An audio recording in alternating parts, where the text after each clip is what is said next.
Good evening. I'm Councillor Maureen Cleater, the Chairman of Housing and Community Cohesion Policy Advisory Committee, and I'm pleased to welcome you to this meeting.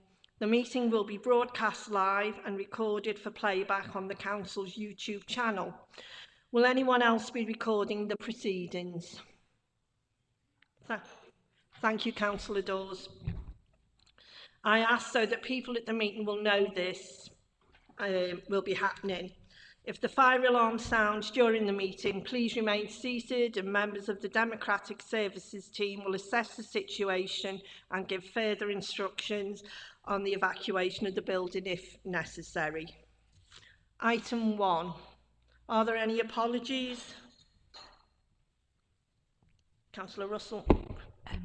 Apologies from Councillor Fort. Any substitute members? And I'm looking over to you, Councillor Russell. Councillor Russell for Councillor Fort. Are there any visiting members? I can see from our packed gallery that there aren't.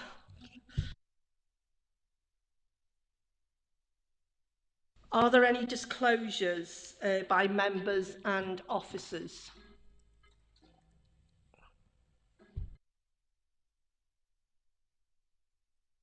Are there any disclosures of lobbying?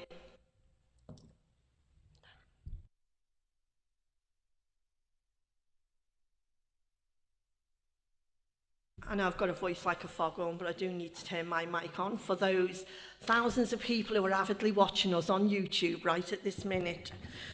To consider whether any items should be taken in private because of the possible disclosure of exempt information. I move that all items be taken in public. Is that agreed? Thank you. Item 8 is minutes of the meeting held on the 10th of September, and they are pages 1 to 6 on your agenda pack. Are there any comments on the accuracy of the minutes? Yeah. Okay. I move that the minutes of the meeting held on the 10th of September 2024 be approved as a correct record and signed. Is that agreed? Thank you.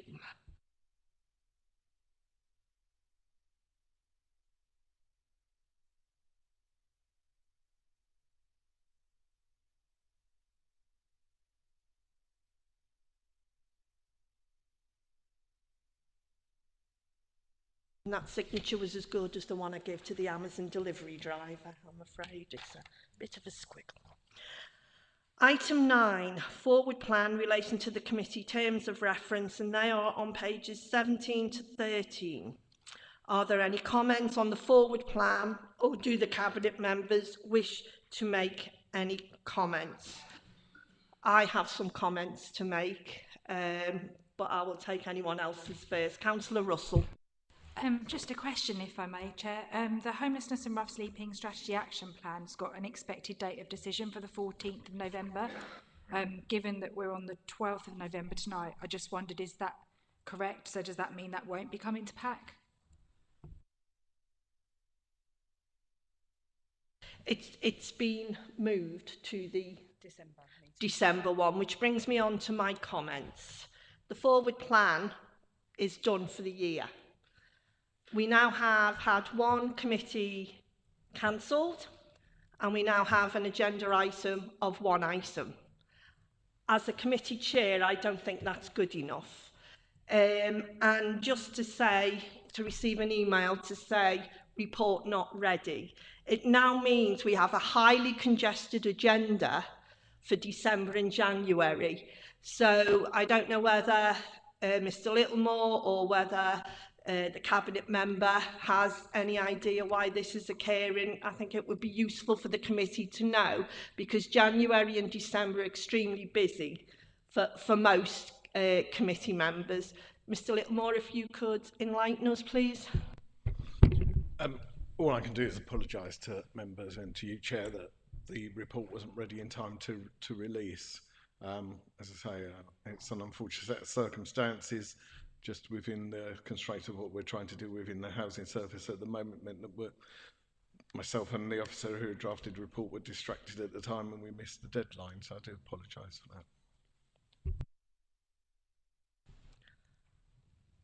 Any other questions on the forward plan? Is the forward plan agreed? Sorry, Chair, I do have a question. Oh, sorry, Councillor Dawes. Yeah. It's about the climate transitions. I was wondering if we have figures of the air quality in Maidstone over the past 10 years compared to the national average, London or Gravesend. And can I make a request for those figures, please? Sorry, can I clarify, is that in relation to this committee or is that a question you want to ask the climate transition committee? I could ask the climate committee. Yeah, I think that would be the best place for that. Yeah. Sorry. Thank you, Councillor Dawes.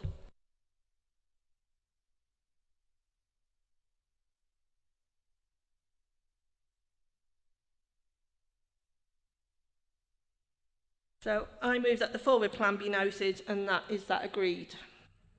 Agreed. That's me jumping up and down my agenda there. Apologies, everyone. I'm easily confused on a good day.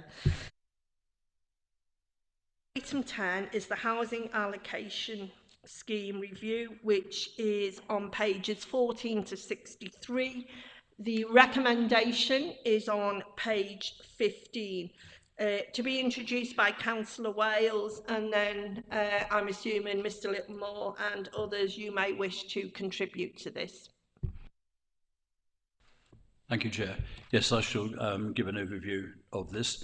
The Council's housing allocation scheme is reviewed every so often because legislation changes and circumstances changes in the borough. So this is nothing new. It's just the latest version of the changes. The allocation scheme is designed to ensure that access to subsidised housing supports the needs of residents, the corporate aims of the Council, and reflects current legislation. It was last reviewed in April 2020 with an update in January 2022.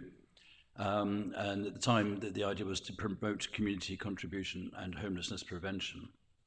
Due to the pressures on temporary accommodation from December 22, a decision then was made to allocate approximately 50% of all vacant units to households placed in TA, temporary accommodation. But while this decision helped many households move on from temporary accommodation, it also had a negative effect on the initial aim of supporting homelessness prevention and community contribution due to the significant decrease in the number of units being advertised to these households. So there are three main proposed amendments, as you would have seen from the paper. There's some amendments to the banding and quota of units allocated to each band, with the aims of this to encourage households to remain in their current accommodation and avoid the use of temporary accommodation whenever possible, to offer applicants placed in temporary accommodation a suitable direct allocation of social housing, and to recognise applicants who offer a community contribution by providing more opportunity to be housed. Currently, applicants are allocated to one of four bands, depending on their household need.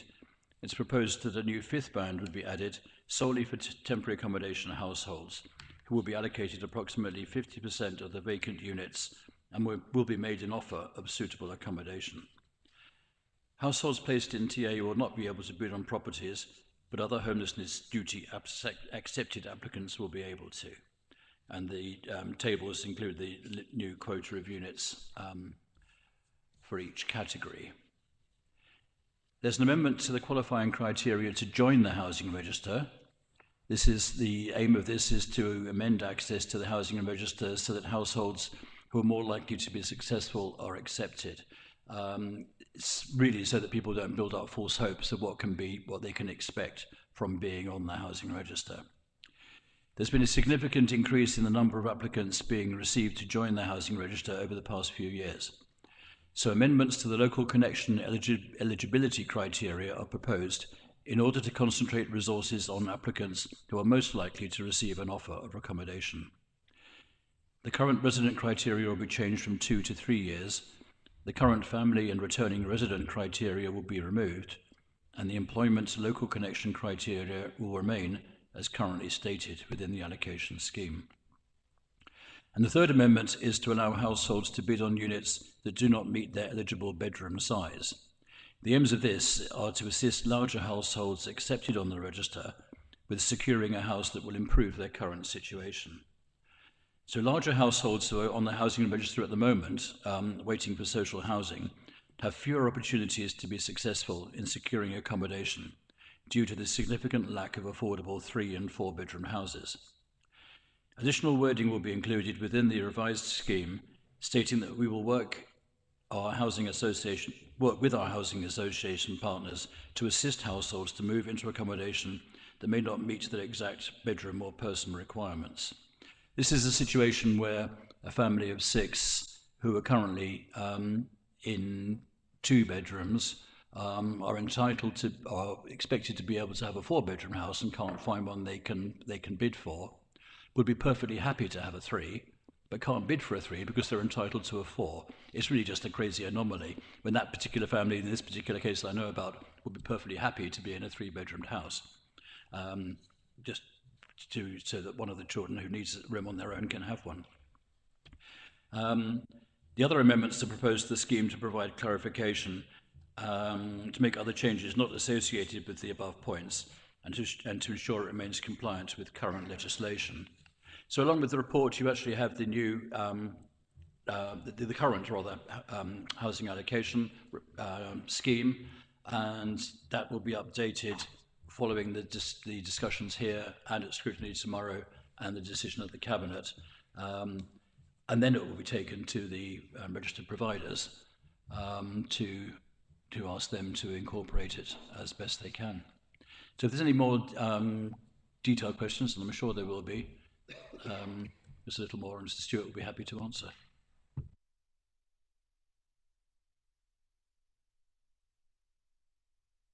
I've got Councillor Russell and Councillor Dawes. Thank you, Chairman. Yeah, I've got a couple of questions, if I may. I never really like it in the report where things aren't explained properly. So it says, Maidstone Borough Council on page 22.16, local connection criteria is quite generous in comparison to other local housing authorities. I just really would like a bit more of an understanding about, do we have an example of comparison? When it says quite generous, how do I know what that means? That's point number 1. Thank you.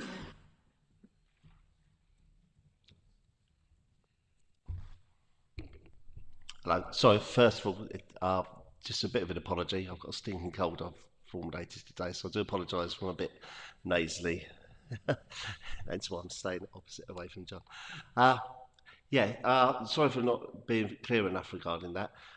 There's obviously 13 councils within Kent. We're looking at going through, everyone has their own allocation scheme. Every council has to have their own allocation scheme, and they can formulate that in however they wish to within certain regulations.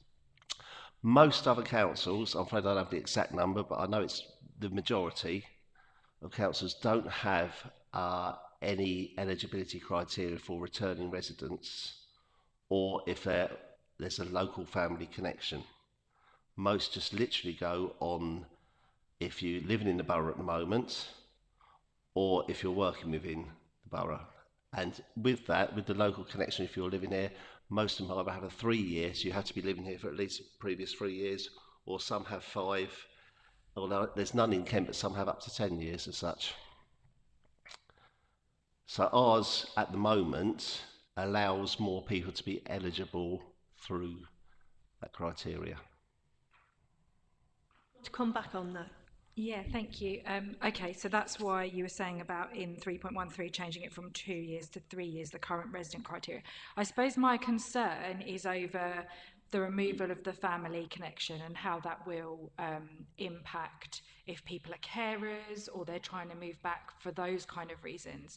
And I suppose I would have welcomed the equalities impact assessment to come alongside the report so that I could make that kind of value judgment call on that. I'll probably leave it there for now. Thank you. Thank you, Councillor Russell. Some very well made points there. Councillor Dawes.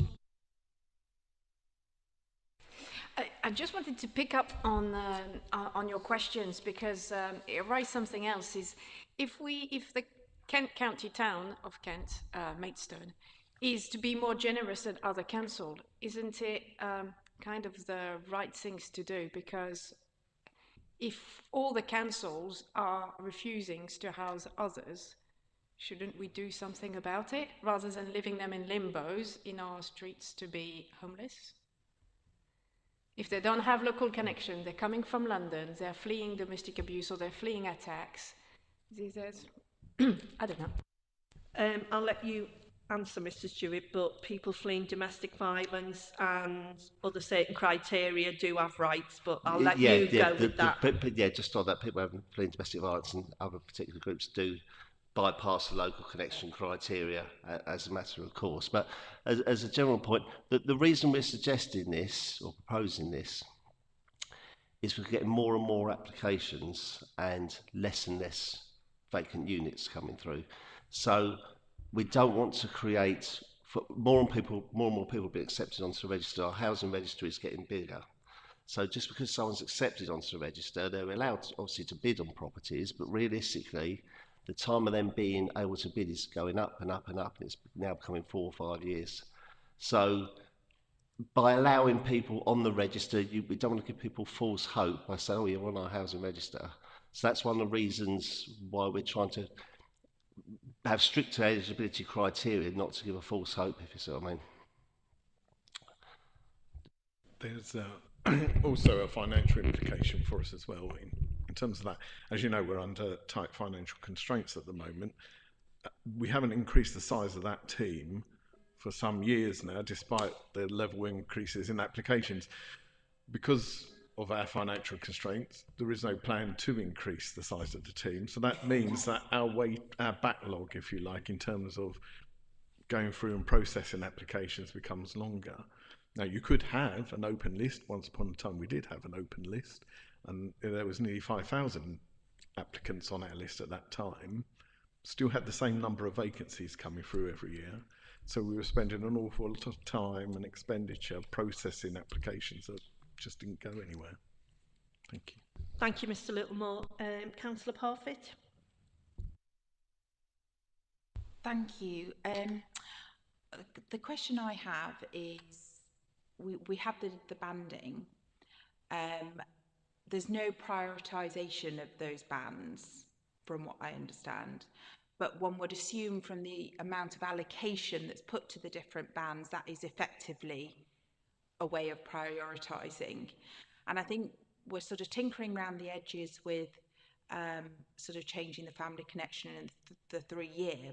But is the temporary accommodation, if somebody has none of those other criteria, they're in temporary, they're made homeless, they go into temporary accommodation, so they immediately leapfrog all of those other criteria anyway. Is that right? Do they still have to meet the other criteria as well? Or is it just quite simply somebody could have moved down here 6 months ago, they've been made homeless for whatever reason? How does that work? Thank you. Thank you, Councillor Parfitt. Mr. Littlemore, I'll take you now, then Councillor Millen. So the legislation prescribes certain characteristics that of people who must be included on our housing register. So if somebody is homeless and we owe them a full housing duty, those are one of the categories that must appear on our housing list.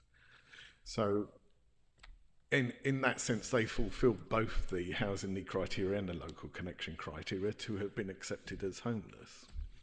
So they do get onto the list. What we're trying to do is not incentivise being in temporary accommodation. And I think that's what's happened over the last 18 months, probably when we last changed the criteria.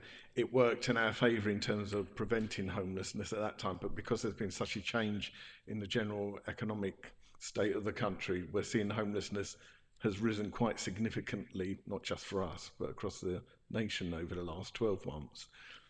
So at the moment, what we don't want to do is incentivise people, as you described, to go into temporary accommodation to leapfrog everyone else. So the proposals here will have the effect of, if you work with us and stay in the accommodation you're in, you will be able to bid on accommodation, so you'll have that choice.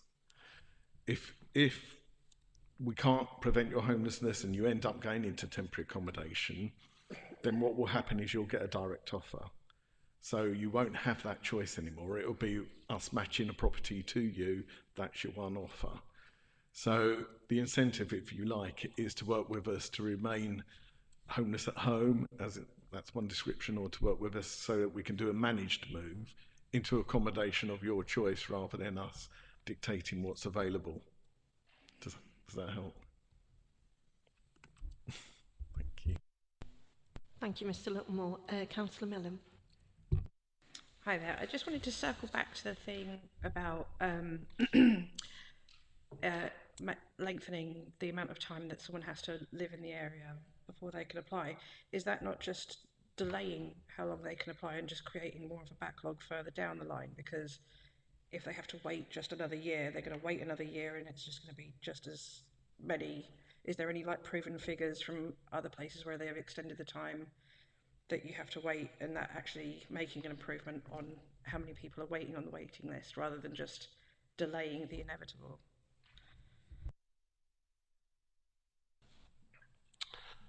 Yeah, you're correct to a certain extent, obviously, because if you make it 2 years, 3 years, 5 years, obviously the hope is that the longer you make the criteria, the less people, well, hopefully on one hand they'll look for alternative accommodation, which I appreciate is not always easy, but you've got a private rented accommodation, etc. And also, if they're, the longer someone, the hope is that if they're actually having to wait long to actually go onto the register, as I say, they would look for somewhere else to actually get their housing from.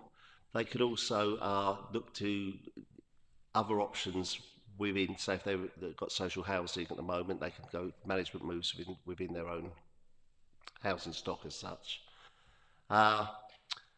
We don't actually have any figures to prove that this will work, but if you look at other areas within Kent that have a longer time to actually apply for example, Maidstone has more people to apply than any other area within Kent, and that could just be because it's Maidstone, it's a popular place people want to go to. But also people that have a longer eligibility criteria don't tend to have as many people to apply for the allocation scheme or for the housing register, sorry. Just to add to that, we do see incredible churn on the list as well. So people apply, realise they're not going to get housed in 12 months, don't look to renew their applications. So I think there is an element of people doing speculative applications. So hopefully one of the, as Tony explained, one of the outcomes of this is to try and make people more realistic about what the opportunities are to get social housing. Sorry, just on that point, Mr. Littlemore, in terms of people who struggle, some people don't realise they have to apply every year. I know this from when I worked for KCC in social services. So I suppose it's, in that case then we need to identify who are the ones who need support. And I'm not just talking about people who are open to social services. I'm not digital brain of the year, but I can manage online forms. A lot of people can't for various reasons and maybe struggle with that. So I think that links back to Councillor Russell's point about inequality impact assessments in terms of making sure inadvertently we're not actually discriminating against groups of people who may struggle in that area. And I think if we're going to review and we're going to do this, we need to get it, make sure it's right, and we're not inadvertently causing problems for people.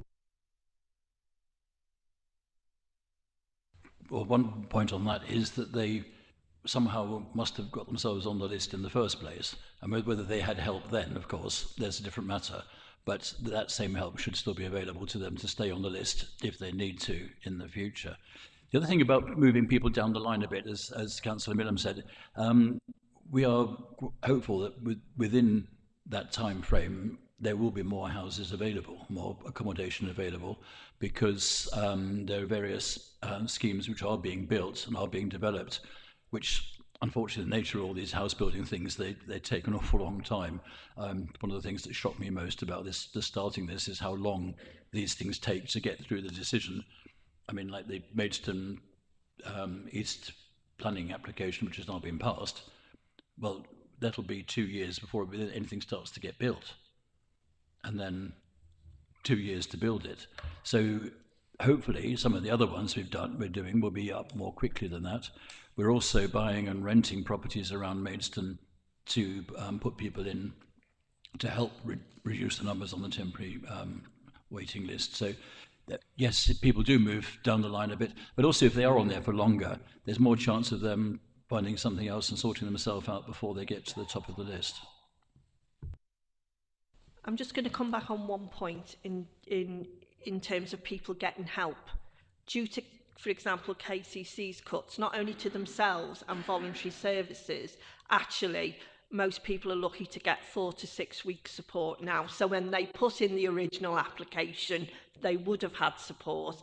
A lot of people are going to lose that. So I just think we need to be mindful that we're not inadvertently sort of causing issues for people. And some of that can be around how we get the comms out around this. Councillor Wilby. Thank you, Chair. It's just a question, well, more of a question, to tell you the truth. On page 24, we've got the Gypsy and Traveller sites, stating that people can apply for a plot. I was unaware that we actually owned any plots at all. I just would like some clarification on that matter. Or are we planning to buy plots? That's the other point. Yep, thank you, Councillor. So we own 2 public sites. I think a total of 32 pitches across the 2 sites. So that's what the allocation scheme relates to. So we have had some vacancies this year.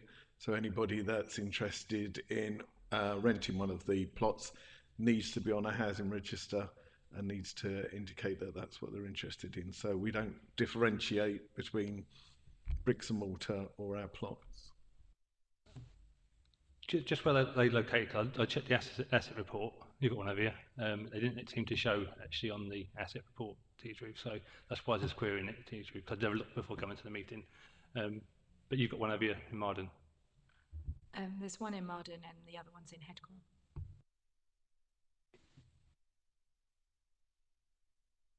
Right, any more questions? You haven't spoken yet, Councillor Rodwell.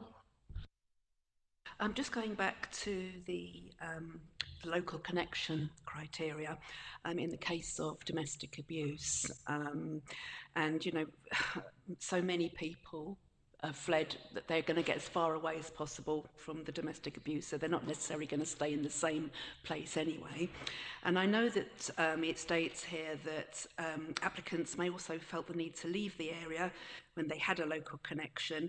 This is often supported by police or other external agencies, and if there is the evidence there, then they would be accepted. Not every case of domestic abuse is supported by the police. It might not have gone to Marek.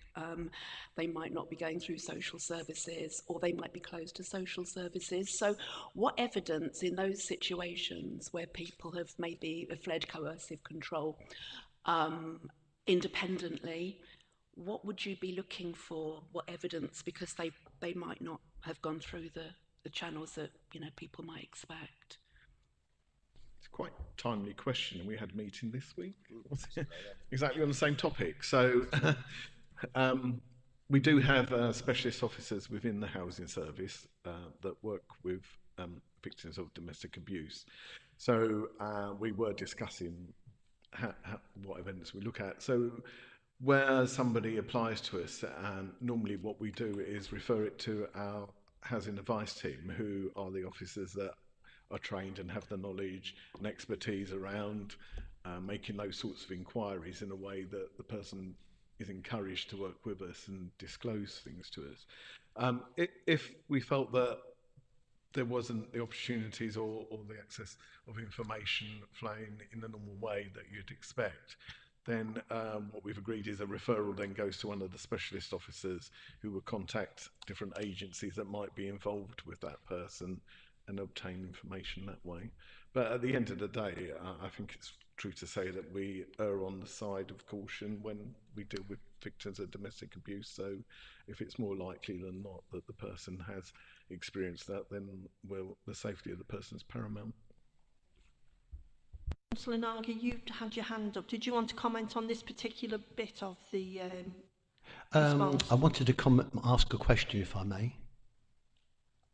Well, you're in the cabinet. I was just going to ask the question about when people leave the armed forces, are they covered in this scheme somewhere? That was my question, because obviously we have the barracks, and if that closes down, they all live in Maidstone, and I didn't know how that worked out in the scheme of things. Yeah, there is a separate section in the Act, it's paragraph 18.6. So I've actually got the allocations in 46, yeah. It's persons who are members of the armed forces, and the criteria there are one of the... Sorry. It's actually paragraph 18.6, persons members of the armed forces, their families. It states there the criteria of current members and retired members.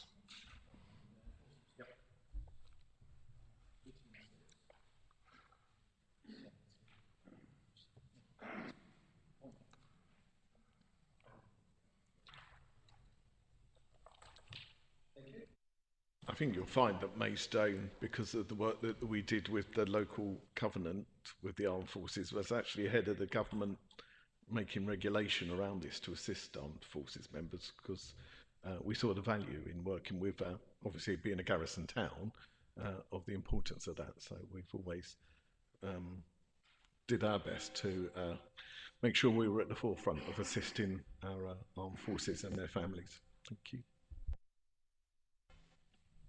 Thank you, Mr. Littlemore, for confirming that. And just to point out that sometimes military families like to go back to their hometown as well. And that's where the issue usually arises, not people who are garrisoned in a town. It's when you try and go back to your hometown that you haven't lived in for about 25 years that the trouble usually starts. I've got Councillor Dawes next, and then Councillor Gadaka. I have a number of questions. Do you want them all at once or one at a time? How many is a number? Probably 12. Are they grouped or are they about different things? They're mainly about the change in conditions of the housing criteria. Right, okay. Start, and then I might make you finish, to use the phrase on Mastermind. Okay.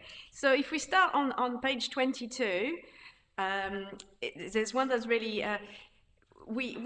it's mentioned that we'll review on regular basis to ensure that the best use of housing stock is maintained. Does that mean that in previous year it wasn't actually maintained, the housing stock? It doesn't flow. It's a phrase that I think you'll find in most people's allocation schemes. It just means that we will make best use of the stock. It's not about maintenance of the stock or something that's new. It's just the phraseology that housing professionals use to explain why they prioritise certain groups over another. All right, thank you. Next. Next.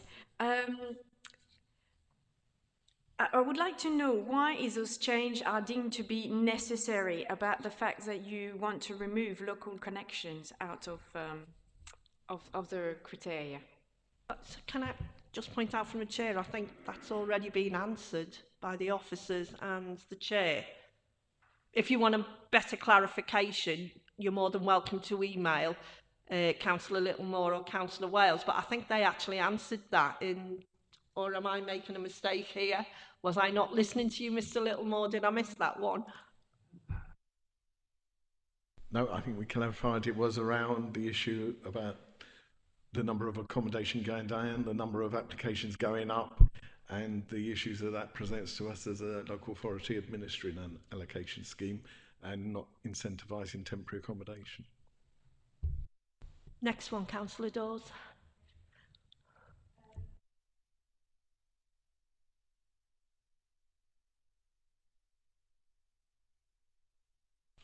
the fact that we're trying to prioritize we don't have enough houses and the cost of things against the need of people seems to be a tiny bit unfair to me.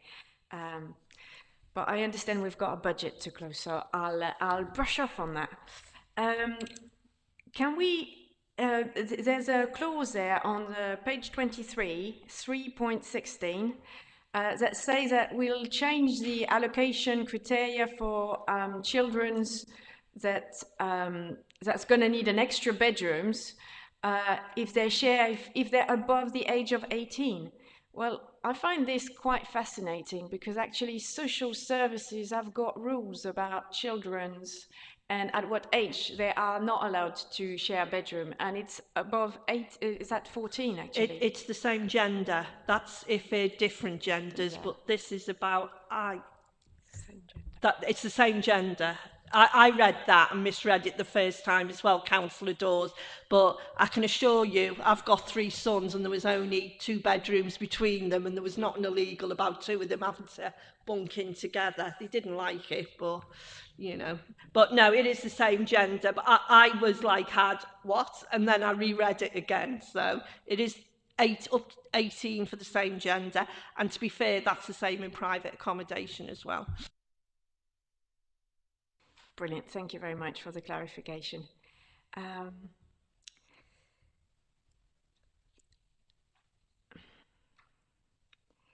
So I'm afraid that I understand, because I've read the documents right at the end that say that we have discretionary policies on how we're going to treat the homeless, but I understand we are trying to be having the same rules as every councils, but personally, I feel like some homeless and people on temporary accommodation have been wrongfully led on to think that there was going to be housed without being told the truth in the first place, that actually there's no housing for them available in Maidstone, that they should go back to their council. Instead they've been asked to give this proof, give this proof, give this proof, and changing the rules. Well, I'm not for changing those rules. I think they're quite nice just the way they are, but I understand you want to make some changes, but that's my position. Thank you, Councillor Dawes. I've got Councillor Kadaka and then Councillor Russell again. I didn't mean that negatively there. I'm trying to keep up with me list. Thank you, Chair.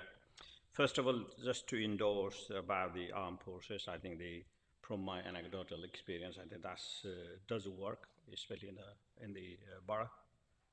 We had a few, and I think seems to be working, which have been quite well summed up in the 9.7. It does bypass the local connection.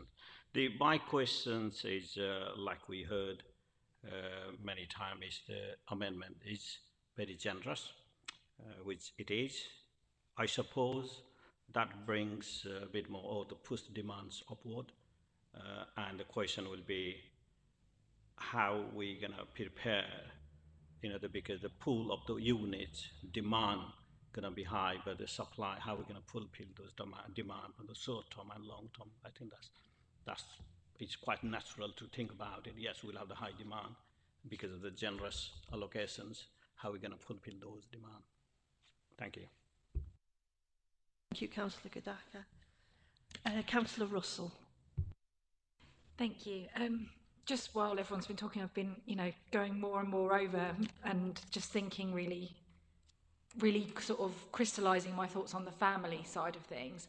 And I think, the family is just immediate family, siblings, parents and children. And then it does say that their family must have been residing within Maidstone Borough for a continuous period of 5 years immediately prior to the application.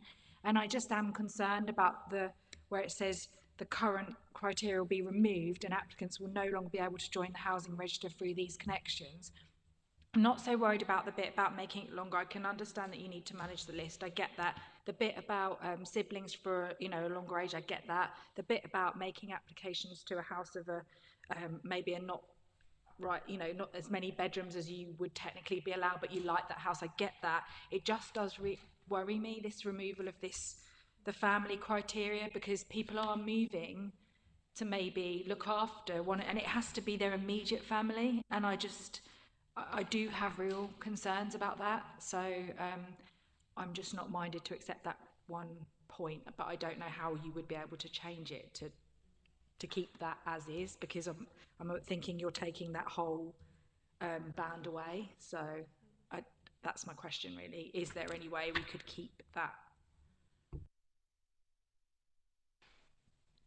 What I would say on that is that within the policy there is discretion that in exceptional circumstances, so if somebody was in a situation where, I don't know, for example, they had a disabled child and they needed to move because in Maidstone was the only area that they could receive the correct support or the schooling that the child needed, then that is something we would look at favourably. So that isn't just an illustration to say that if there is an exceptional circumstance like that, then we do have discretion to permit somebody on, but that would be an exceptional case. Councillor Russell. I'm sorry to keep lowering the point, everyone. I think that would be covered under the medical one, would it not? I am really concerned about the situation where, you know, somebody might be moving to look after their elderly parent, and then therefore that is actually providing a service that, you know, takes some burden off of the social care services. And while I know we're not the upper tier authority, I am nervous about completely preventing that bit being included when it does seem, you know, it's immediate family, and the family have to have lived here for 5 years, as I understand it, immediately prior to the application. So I think we've got some parameters on that. I would, you know, maybe could put the parameters up 6 years or something for the time they've been residing in Maidstone Borough, but I just don't really want that removed totally. To add to your point, there is also people. Can we have one meeting, please? I was just going to ask you, Councillor Russell, then, are you proposing an amendment anywhere to this? Or are you going to leave it to scrutiny tomorrow? I think I would propose it. My nervousness is how you propose it within the ban. So I suppose I would amend option A to keep, which one is it? No, because they're different numbers. That's the way I'm not sure that you can amend it because they're different bands now.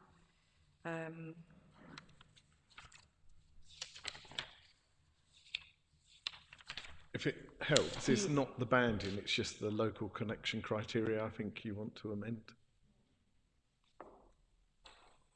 Just to get all horribly technical.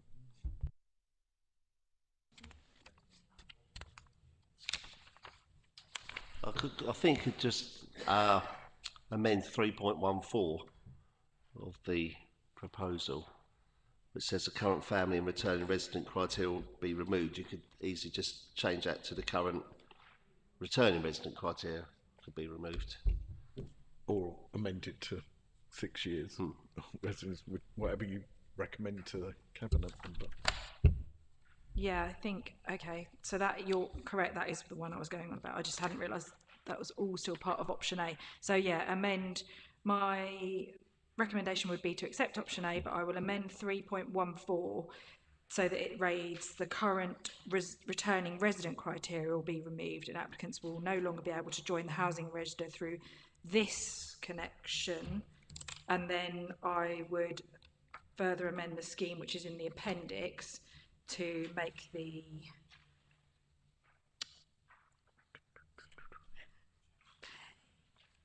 page, which was on 9.3, where it says family, the applicant must have immediate family that's been residing within Maidstone Borough for a continuous period of 6 years immediately prior to the application. Therefore, we are keeping it, we've added a year, but we're retaining that, although I appreciate the other bits of option A. That's my amendment. Do I have a second? Seconded by Councillor Millen.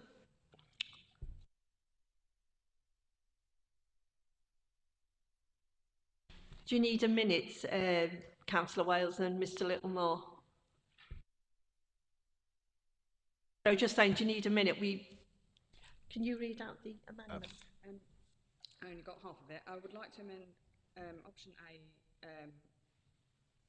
3.14 to remove the returning resident criteria and amend the appendix 2, and then I haven't got the rest of it yet. Can you go through it again, please, Councillor Russell? It's quite hard. We've got the wording on 3.14, and I'm proposing that this is how it will 3.14 would now read. So it says the current returning resident criteria will be removed, and applicants will no longer be able to join the housing register through this connection. So thereby, by implication, we'll be keeping the family connection, and then within the appendix A, which is the main allocation scheme itself, which is obviously going to be updated, on point 9.3, which is the local connection one. Obviously, they're going to revise this to take account of option A anyway, but when they're talking about the family bit, which is retained, we could keep that saying the applicant must have immediate family that's been residing within Maidstone Borough for a continuous period of 6 years. Immediately. So that would be the two alterations, but obviously bearing in mind that in accepting option A, there are a lot of other alterations that are going to happen to the allocation scheme, which they will do. Right, so thank you, Councillor Russell. I think the amendment proposed is very clear. We've got a seconder. Does anyone want to speak on that amendment? Or shall we go straight to the vote, as it were? All those in favour of the amendment, please show. Yep, it's carried. Thank you. So we've had quite a long, good debate on this actually, and a good discussion raising a number of points. So as amended, do we go for, excuse me, it will be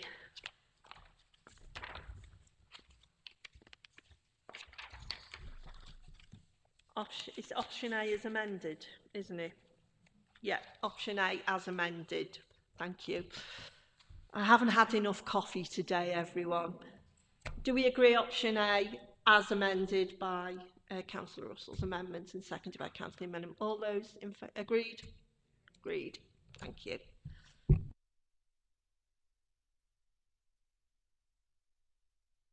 Right, that concludes the business tonight.